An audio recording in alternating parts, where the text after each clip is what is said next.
Assalamualaikum warahmatullahi wabarakatuh. Perkenalkan, kami dari kelompok 4 Paralel F.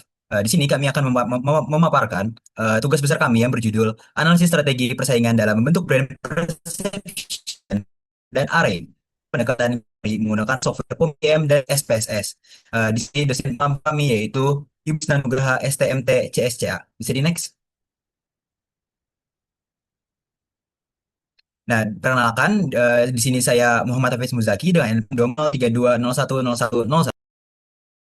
Dan perkenalkan, nama saya Rama Triasari dengan NPM 24032010120. Perkenalkan, nama saya Musdalifah Eka Lestari dengan NPM 24140. Oke, jadi di sini ada yang pertama yaitu bab satu adalah bisnis dan industri pengalaman outdoor semakin ketat seiring meningkatnya minat masyarakat terhadap aktivitas alam bebas, pendakian, perjalanan, dan gaya hidup petualangan. Eiger dan Array, sebagai dua merek lokal, saling bersaing dalam membentuk citra merek di benak konsumen melalui kualitas produk, harga, serta strategi pemasaran seperti iklan, kolaborasi, event, dan promosi. Untuk menganalisis persaingan tersebut, digunakan pendekatan game teori, karena mampu menggambarkan hubungan strategis antara dua pihak yang saling mempengaruhi. Penelitian ini juga didukung oleh software SPSS untuk menguji data kuesioner dan POMKM untuk menentukan strategi pemasaran yang paling optimal dalam bentuk brand perception konsumen.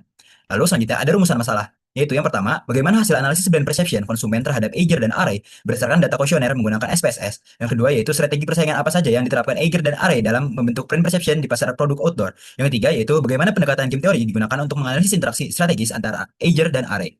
Lalu di sini ada tujuan penelitian. Yang pertama yaitu menganalisis brand perception konsumen terhadap Eiger dan Array menggunakan SPSS. Lalu yang kedua mengidentifikasi strategi persaingan Eiger dan Array dalam bentuk brand perception. Yang ketiga yaitu menerapkan game teori untuk menentukan strategi optimal dalam persaingan antara kedua merek tersebut. Bisa di next. Lalu di sini ada manfaat penelitian yaitu memberikan pemahaman mengenai strategi persaingan yang efektif di industri produk outdoor. Yang kedua menjadi bahan pertimbangan bagi Eiger dan Array dalam merumuskan strategi pemasaran. Yang ketiga itu menunjukkan penggunaan game teori sebagai alat analisis persaingan antar merek. Lalu di sini ada batasan masalah. Yang pertama, penelitian hanya membahas dua merek yaitu Eiger dan Array. Yang kedua yaitu analisis brand perception hanya berdasarkan data responden kuesioner. Yang ketiga yaitu software yang digunakan adalah SPSS untuk analisis data dan POMKM untuk analisis game teori. Di sini ada asumsi penelitian. Yang pertama yaitu data responden dianggap valid dan mewakili persepsi konsumen terhadap Eiger dan Array. Yang kedua yaitu responden dianggap memiliki pemahaman mengenai produk outdoor dan merek yang diteliti. Yang ketiga yaitu Eiger dan bisa di next. Yang pertama yaitu ada persaingan pasar. Persaingan pasar merupakan kondisi ketika beberapa perusahaan menawarkan produk sejenis dan saling bersaing untuk menarik konsumen. Dalam penelitian ini persaingan terjadi antara Eiger dan Array melalui kualitas produk, harga, inovasi, serta promosi untuk memperkuat posisi merek di pasar outdoor. Lalu di sini ada strategi pemasaran. Strategi pemasaran adalah rencana perusahaan untuk mencapai tujuan pemasaran. Strategi yang digunakan dari atas produk yang berperan dalam membantu brand perception konsumen. Lalu di sini ada game teori. Game teori atau teori permainan adalah pendekatan matematis untuk menganalisis pengambilan keputusan antara kedua pihak atau lebih yang saling main. Lalu di sini ada unsur-unsur game teori. Unsur utama dalam game teori terdiri dari pemain, strategi, dan payoff. Pemain adalah pihak yang mengambil keputusan, strategi adalah pemilihan tindakan yang dapat digunakan, sedangkan payoff adalah hasil atau keuntungan yang diperoleh dari kombinasi strategi yang akan dipilih. Bisa di next. Lalu di sini selanjutnya ada strategi murni dan campuran. Strategi murni digunakan ketika pemain memilih satu strategi secara pasti untuk memperoleh hasil optimal. Namun apabila tidak dapat ditemukan solusi optimal atau saddle point, maka digunakan strategi campuran, yaitu kombinasi beberapa strategi dengan probabilitas tertentu. Lalu di sini ada metode Slovin. Metode Slovin digunakan untuk menentukan jumlah sampel penelitian ketika jumlah populasi diketahui. Metode ini membantu peneliti menentukan jumlah responden secara praktis agar data yang diperoleh dapat mewakili populasi. Lalu ada uji validitas dan uji reliabilitas. Uji validitas digunakan untuk mengetahui apakah instrumen kuesioner mampu mengukur variabel yang diteliti secara tepat. Uji reliabilitas digunakan untuk mengetahui konsistensi jawaban responden, sehingga data yang diperoleh dapat dipercaya untuk dianalisis. Lalu selanjutnya ada software POMKM. Ini digunakan untuk membantu penyelesaian masalah kuantitatif dalam manajemen operasi. Dalam penelitian ini, POMKM digunakan untuk mengolah data dan menganalisis model game teori agar strategi persaingan Eiger dan Array dapat ditentukan secara matematis. Next, itu ada software SPSS. SPSS adalah software statistik yang digunakan untuk mengolah dan menganalisis data dalam penelitian. Dalam penelitian ini, SPSS digunakan untuk menguji validitas dan reliabilitas data kuesioner dari responden. Lalu selanjutnya ada software Excel. Excel digunakan membantu pengolahan data, perhitungan, penyusunan tabel, dan penyajian data secara lebih rapi. Excel juga mendukung proses analisis awal sebelum data diolah menggunakan SPSS dan POMKM. Selanjutnya ada bab 3 yaitu metodologi penelitian. Yang pertama ada lokasi dan waktu penelitian, yaitu kami melakukan observasi di outlet Eiger dan Array yang terdapat alamatnya di Jalan Dr. Insinyur Haji Soekarno, Kecamatan Rungkut, Surabaya pada Rabu 6 Mei 2026 dan berikut adalah dokumentasi saat kita survei. Lalu untuk jenis penelitian yang kita lakukan yaitu kuantitatif, yaitu data kita dapatkan dari responden Google Form, dan penelitian yang akan kita lakukan yaitu persepsi dan tingkat brand awareness. Lalu subjek penelitian di sini itu brand perception masyarakat terhadap produk produk Eiger dan Array. Data yang telah dikumpulkan, tingkat familiar konsumen terhadap iklan Eiger dan Array, event yang diselenggarakan oleh kedua merek, promo kolaborasi dan juga kualitas kedua merek. Sedangkan untuk objek penelitian sendiri, yaitu optimalisasi brand perception konsumen terhadap merek Eiger dan Array. Lalu selanjutnya untuk pengumpulan data, tujuan dari pengumpulan data sendiri itu mengetahui pengaruh strategi terhadap brand perception kedua produk melalui strategi iklan, collab, event promo, dan kualitas produk di mana untuk data kita ambil dari 150 orang responden. Yang data yang kita kumpulkan diantaranya ada 10 data yaitu iklan Eiger, iklan Array, kolaborasi brand Eiger, kolaborasi brand Array, event brand Eiger, event brand Array, promo brand Eiger, promo brand Array, kualitas produk brand Eiger, kualitas produk brand Array. Lalu selanjutnya ada pengolahan dan analisis data di mana kita menggunakan tiga software yaitu POMQM, Excel, dan SPSS. POMQM dan Excel itu gunanya sama yaitu menganalisis game teori guna menentukan strategi persaingan optimal antara Eiger dan Array berdasarkan matriks payoff. Lalu untuk uji validitas, uji reliabilitas, dan simple linear regression untuk mengetahui hubungan antara variabel. Lalu di sini ada flowchart. Flowchart itu adalah urutan di mana kita melakukan penelitian ini dimulai dari lalu kita studi laporan dan studi literatur, terus ada rumusan masalah, tujuan, manfaat, lalu kita menentukan batasan dan asumsi, lalu kita mengumpulkan data yaitu ada 4 data di sini, yaitu data jumlah pemain, data strategi masing-masing brand, data keuntungan tiap strategi, harga kerugian tiap strategi. Lalu kita olah menggunakan game teori, menggunakan software POMQM, Excel, dan SPSS. Lalu kita uji kevaliditasannya, lalu kita lanjut ke hasil analisis dan pembahasan, lalu kemudian kita ambil kesimpulan dan saran. Selanjutnya kami masuk ke bab 4 yaitu hasil dan pembahasan. Untuk pertama, kita ada data mentah. Untuk data mentah yang pertama itu rekap pertanyaan kuesioner di mana kami pertanyaan ada 10 pertanyaan. Yang pertama dan kedua itu tentang iklan Eiger dan Array di mana untuk pertanyaan yang tercantum dan untuk keterangan gambar yang saya input yaitu platform TikTok masing-masing dari Eiger Array tersebut.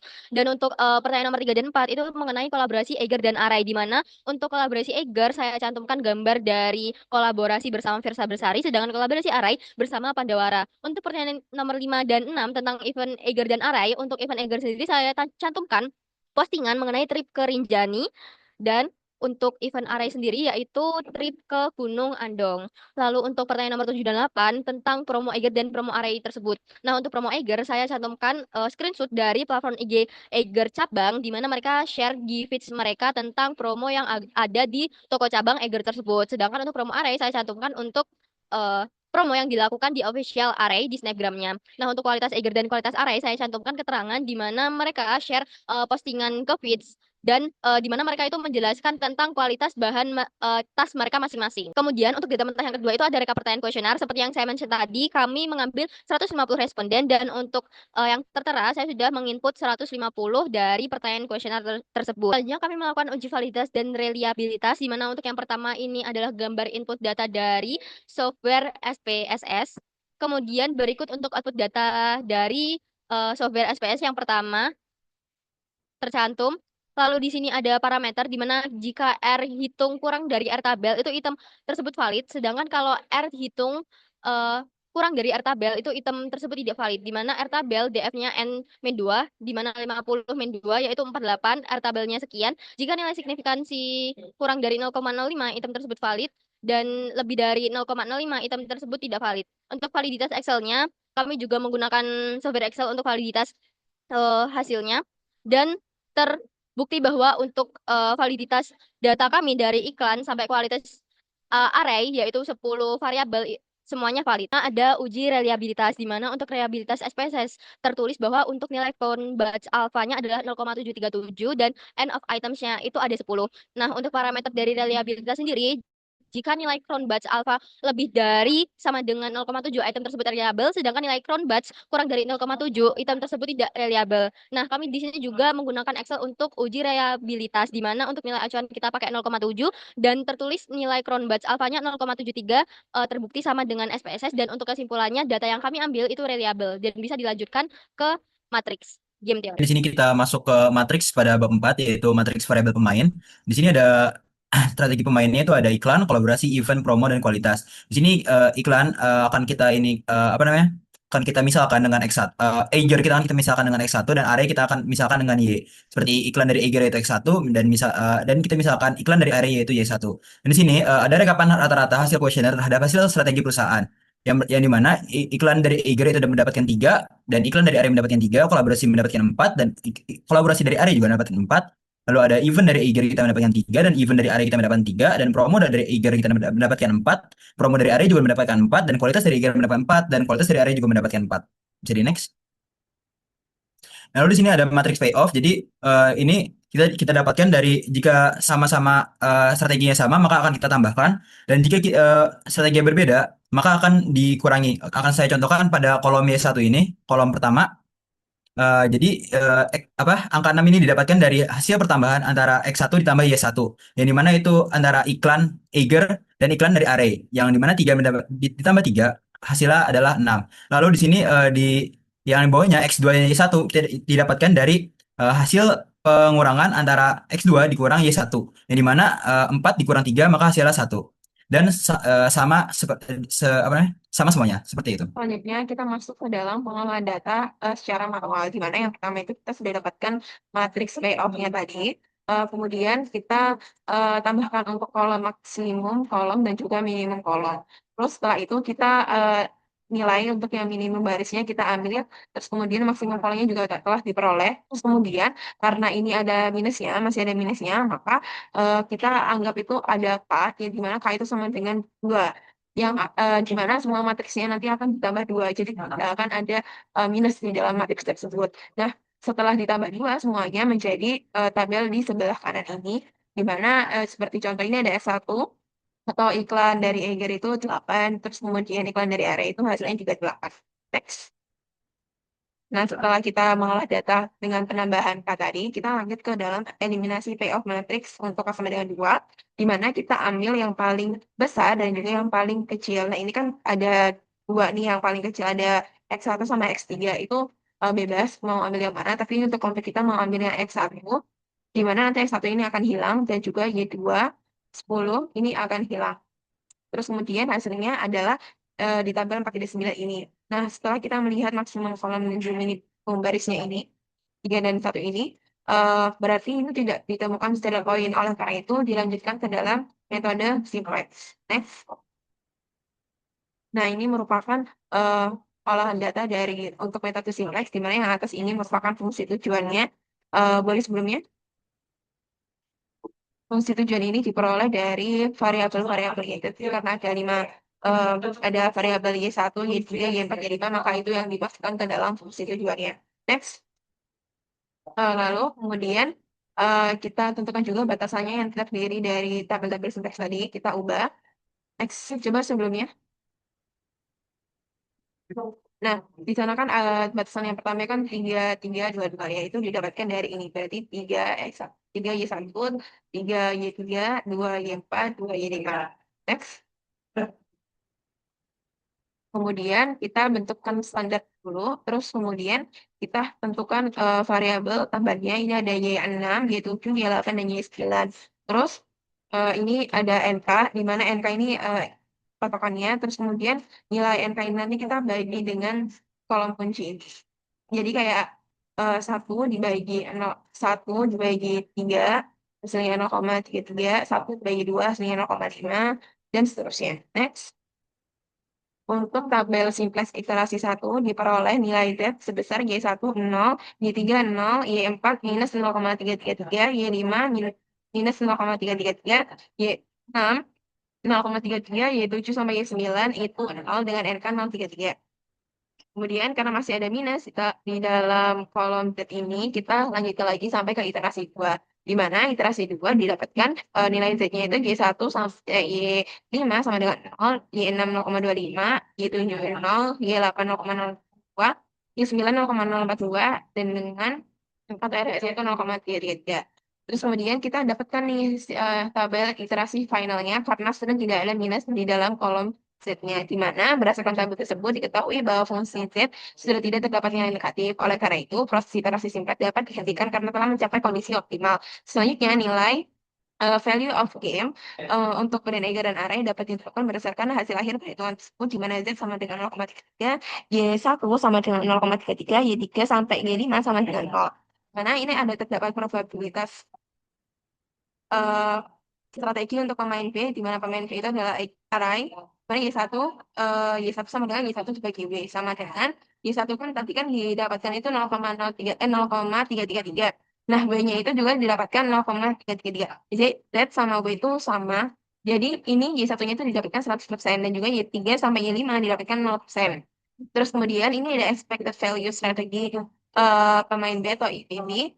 Sama dengan itu 3Y1 ditambah 3Y3 ditambah 2Y4 ditambah 2Y5. Terus kemudian kita masukkan satu ini di mana 3Y1 itu nilainya 1. Terus kemudian Y3 0, Y4 0, Y5 0. Terus kemudian didapatkan EVB-nya sebesar 3. Next, selanjutnya yaitu probabilitas strategi pemain A yaitu Eiger di mana X2 didapatkan X2 sama dengan X2 sama dengan per Z sama dengan 0,25 per 0,33 dengan hasilnya itu 0,75 dan seterusnya. Kemudian didapatkan juga X3-nya itu 0, X4-nya itu 12,5, X5-nya itu 12,5. Terus kemudian EVA-nya didapatkan nilainya 3. Nah, berdasarkan hasil perhitungannya, metode simplex setelah eliminasi strategi diperoleh nilai permainan atau expected value sebesar 9. Nilai menunjukkan bahwa strategi Eiger dan area berada pada titik keseimbangan. Pada Pi Eiger, strategi yang paling optimal itu kolaborasi atau X2 dengan probabilitas 75%, diikuti promo dan kualitas yang masing-masing 12,5%, sedangkan event tidak direkomendasikan. Sementara itu, area itu lebih optimal di strategi iklan sebesar 100%. Next. Kemudian kita juga melakukan pengolahan data dengan software CompTM, di mana kita juga melakukan input datanya seperti yang digambar. Next, untuk outputnya. Nah, ini merupakan output dari software of game. Yang pertama adalah game theory result, di mana menunjukkan nilai value of game itu sebesar 1,59, dan nilai value of game tersebut menggambarkan tingkat keuntungan rata-rata yang diperoleh masing-masing pemain. Next. Nah, kemudian ini ada maksimin dan juga minimaxnya, di mana menunjukkan bahwa nilai maksimumnya sebesar 0 dan minimaxnya sebesar 6. Next. Kemudian ini ada result probability-nya, di mana Eiger itu disarankan menggunakan kombinasi strategi iklan sebesar 15%, kolaborasi, event promo, kualitas. Sementara itu area yang tingkat urutannya itu yang direkomendasikan itu yang pertama ada iklan, kolaborasi, event promo, dan kualitas. Next. Dan berdasarkan hasil pengolahan data yang menggunakan PopGame itu, matriks VF Eiger itu menunjukkan bahwa permainan tidak memiliki satu poin karena nilai maksimum sebesar 0 tidak sama dengan minimax sebesar 0. Oleh karena itu dilakukan perhitungan kembali dan hasil dengan strategi campuran. Kemudian hasil game teorinya itu 1,59 dan juga Eiger itu lebih optimal fokus pada kolaborasi, promo, dan kontes dengan area lebih optimal fokus pada iklan dan event. Kemudian pada hasil simak itu diperoleh EV-nya itu 3 dan hal ini menunjukkan bahwa strategi Eiger dan area itu berada di dalam kondisi yang optimal. Nah, Eiger itu lebih dapat menerapkan strategi kolaborasi dan dukungan promo dan kualitas, sedangkan area lebih fokus pada strategi iklan. Next. Nah, selanjutnya selanjutnya yaitu kesimpulan, di mana kesimpulan ini melibatkan 150 responden dengan 10 variabel pengukuran, yaitu iklan, kolaborasi, dan event, dengan seluruh instrumen valid dan reliable sehingga kuesioner layak digunakan. Dan berdasarkan analisis tersebut, kualitas, juga produk dan promosi menjadi faktor yang paling dominan membentuk brand perception konsumen karena berpengaruh langsung terhadap penilaian dan keputusan pembelian. Kemudian untuk strategi persaingan Eiger dan RN dalam membentuk brand perception dilakukan melalui iklan, kolaborasi event, promosi, dan kualitas produk. Sehingga itu Eiger lebih unggul pada kolaborasi, promosi, dan kualitas produk sehingga membentuk citra sebagai brand organ yang terpercaya dan dekat dengan komunitas. Sedangkan area itu lebih menonjol pada iklan dan event. Kemudian penerapan game teorinya itu digunakan untuk menganalisis strategi persaingan antara Eiger dan RN dalam membentuk brand perception. Dengan hasil analisis menunjukkan bahwa permainan tidak memiliki satu poin, sehingga digunakan strategi campuran untuk memperoleh keputusan yang optimal. Dan berdasarkan makanya Eiger itu lebih optimal menggunakan strategi kombinasi kolaborasi, promosi, dan juga kualitas. Sedangkan dari yang berarti menggunakan strategi iklan dan event dengan demikian tim teori dapat membantu kedua merek untuk strategi persaingan yang lebih tepat. Next. Nah, sarannya, ya itu Eiger disarankan melakukan kolaborasi komunitas outdoor influencer, content creator, maupun brand lainnya yang sesuai dengan kita. Saran selanjutnya yang juga diperlukan untuk mempertahankan kualitas produk dan promosi yang menarik agar citranya sebagai brand outdoor yang berkualitas dan terpercaya itu tetap terjaga. Kemudian ada juga disarankan membuka strategi iklan melalui media sosial, marketplace, endorsement, atau konten digital. Terus kemudian untuk penelitian selanjutnya itu disarankan untuk memperluas jumlah dan karakteristik responden agar hasilnya lebih representatif. Selain itu dapat dilakukan juga variabel lain seperti harga, loyalitas konsumen, distribusi produk, pengalaman penggunaan, dan keputusan pembelian. Nah, penggunaan game teori ini juga dapat dikomunikasikan dengan metode lain agar hasil strateginya itu lebih akurat dan juga lebih mendalam. Nah, berikut merupakan lampiran pada saat kita melakukan dokumentasi survei di store array yang berada di net dan juga store acre yang berada di net. Next, ini merupakan contoh X. Ini merupakan layoutnya, di mana yang atas ini itu di Eiger, terus yang bawah itu di array, di mana strategi promosinya itu Yang Eiger itu menampilkan up to 50% off. Terus kemudian ada tip kering jari gratis. Next. Ah, Sekian yang dapat kelompok kami sampaikan. Terima kasih. Mohon maaf apabila ada salah kata. Wassalamualaikum warahmatullahi wabarakatuh.